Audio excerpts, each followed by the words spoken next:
6 months out for some visas. But once again, following the guidelines of your particular visa is what you're going to want to do. Of course, your birth certificate. And thank you for watching Nana's channel. Welcome back for part 2 of our Journey to America series. Part 2 video, what we will discuss, and if you guys do see me, of course, looking down, just know I have my notes in front of me, so bear with me.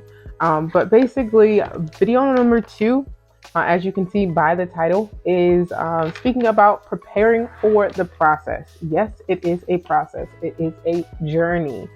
But you do want to make sure that you are prepared for it well in advance, knowing that each process or each journey, each immigration visa has different processes in itself, different fees, different paperwork, different time links. There's a lot. So preparing yourself and knowing a lot of information up front is going to help make the process so much easier and smoother for you, as well as help decrease on some of the anxiety that you may feel throughout the process. So I decided to jot down some ideas or information to help prepare you for the process.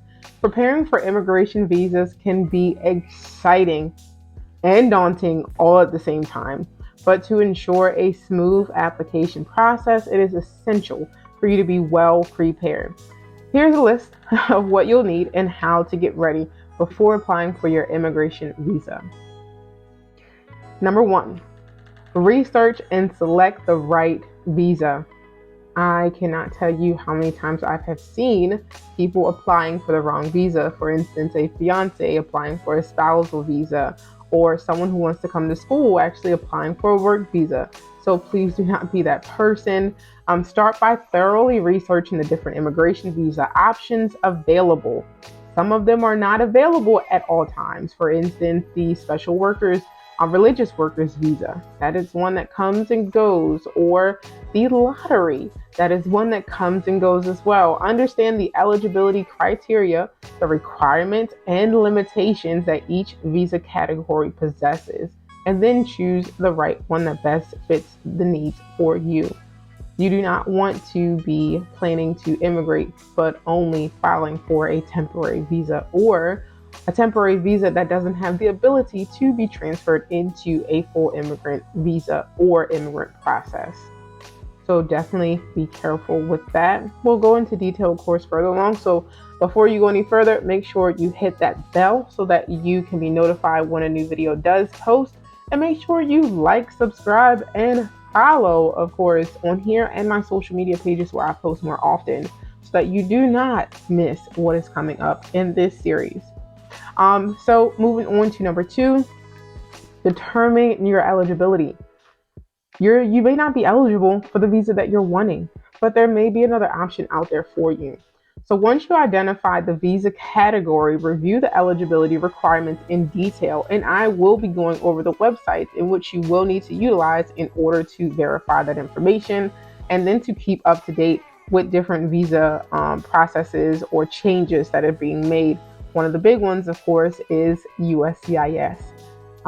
So I'll be linking their websites down below as well.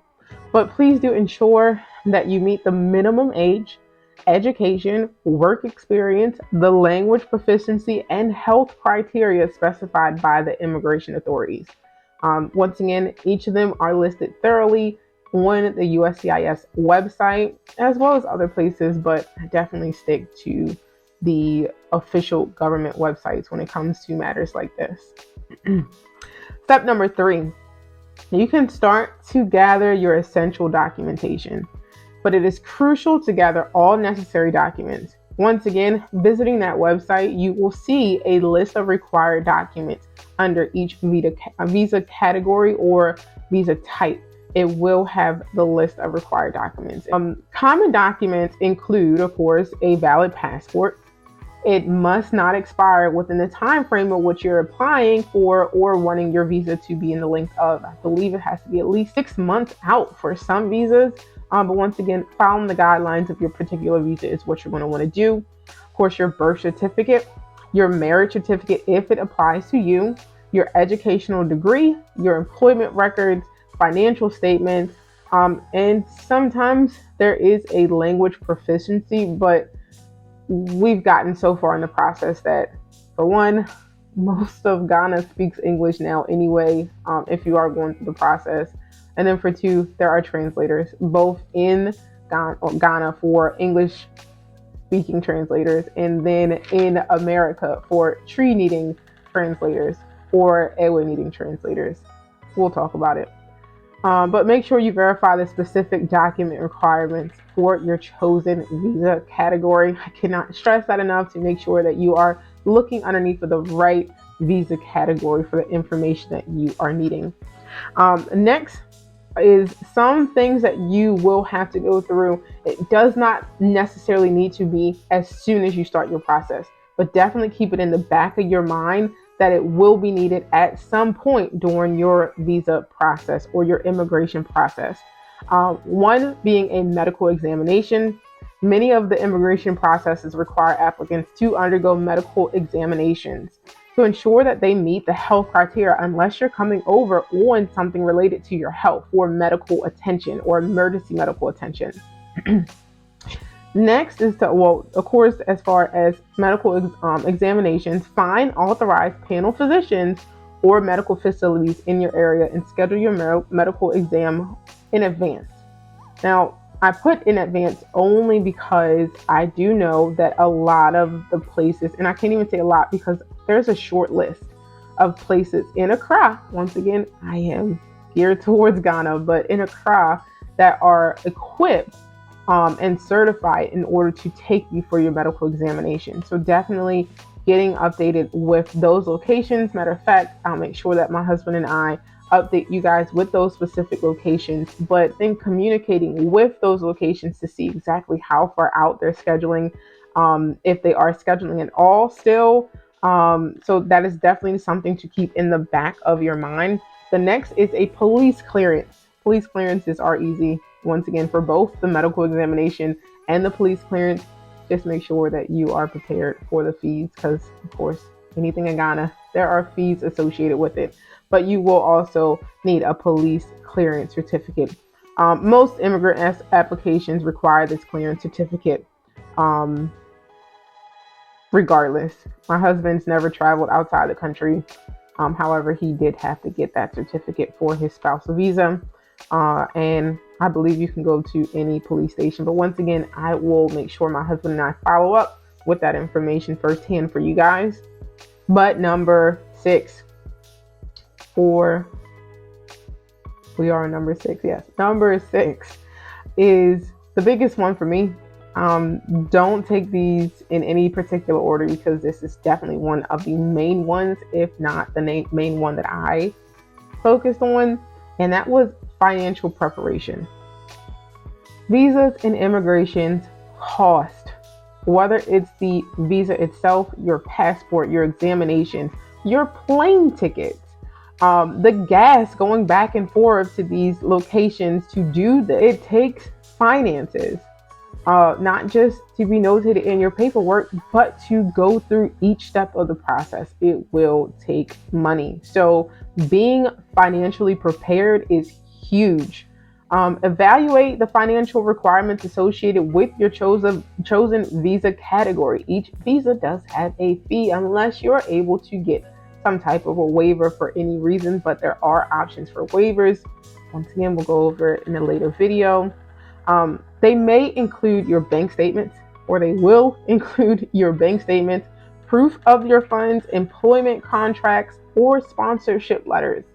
We had several, thankfully, that were able to support my husband as far as sending in sponsorship letters, or letting USCIS know or NVC know during the process that he had a nice financial backing. So it wasn't necessarily he had to have finances to come, because I made plenty for the both of us.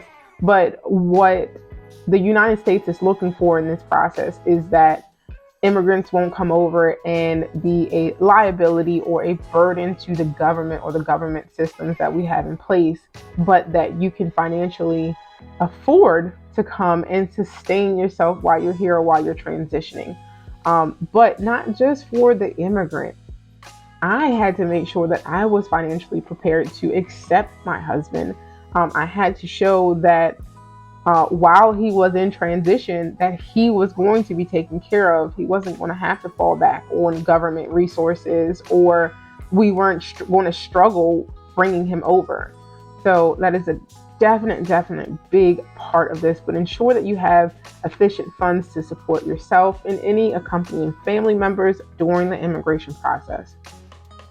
Number 7, um, don't take everything that you see or hear on YouTube or doing these videos for face value. If you are still needing assistance, or if you are still confused along the way, or if you're needing someone to actually sit down and help you, there are, I believe, services out there that do so. But if not, you may need to seek legal advice, especially for those who may have had an illegal process at one point in time, or were barred from entering the U.S. and now their bar or their extradition has expired, and now they have the opportunity to reapply, or complicated marriage, things along those lines, may need additional support or advice from someone who is trained thoroughly in immigration services. Mind you, I am only doing this for support. I've been through a immigration process. I'm currently going through another. We'll get into that in a later video, but I can only give you the information that I have gone through as well as research, but I am not a legal advisor. So if you are needing legal advice, please seek it out from a lawyer or a consultation with someone at some time. But considering an immigration lawyer or an authorized immigration consultant, they can guide you through the application process, provide personalized advice, and ensure all your documents are in order. Their expertise can significantly increase your chances of a successful visa application. The last few parts that I put down was definitely to double check your application forms, but we'll go over that in a later date when we start going over the different forms and different processes. But making sure that you review. Make sure you have someone else go behind you. The process that me and my husband are going through right now, I make sure that he reads behind me, because I'm human. I make mistakes. There are errors that are there. I can't tell you how many times I arranged, rearranged, read, and reread through my husband's packet before I finally felt confident enough and corrected all the errors that I did notice prior to sending it. It's important that you take your time out during this process to do so. Set aside time or a full entire day in order to go through just your immigration information and stay focused on that task until you have completed it. If it does begin to get overwhelming, then take a step away. Take a break. Okay? And then finally, what I stated was to keep track of deadlines. Immigration processes often have specific deadlines for submitting applications or supporting documents. So create a timeline and set reminders for each step of the process to avoid missing any important dates. I am one to miss something if I do not write it down. So I had a calendar that was strictly for my husband's process and making sure that I got everything in, even though as soon as it was required, I was right behind my notification letters with getting the information back to them as soon as possible. But there are time frames, and you will be notified. They do hold to those time frames, even though there are processes on getting extensions, but we'll get further into that. But remember, the immigration visa application process can vary depending on the country. Once again, still Ghana, and the visa categories. Okay, it's crucial to refer to the official government websites. I will start to link them down below in my description boxes, and consult with an authorized professional for country-specific guidance. I'm not a professional, but I'm here for you. I'm family, went through it, going to guide you through it. For those of you that may need some one-on-one or specific questions, I may open my emails back up to that.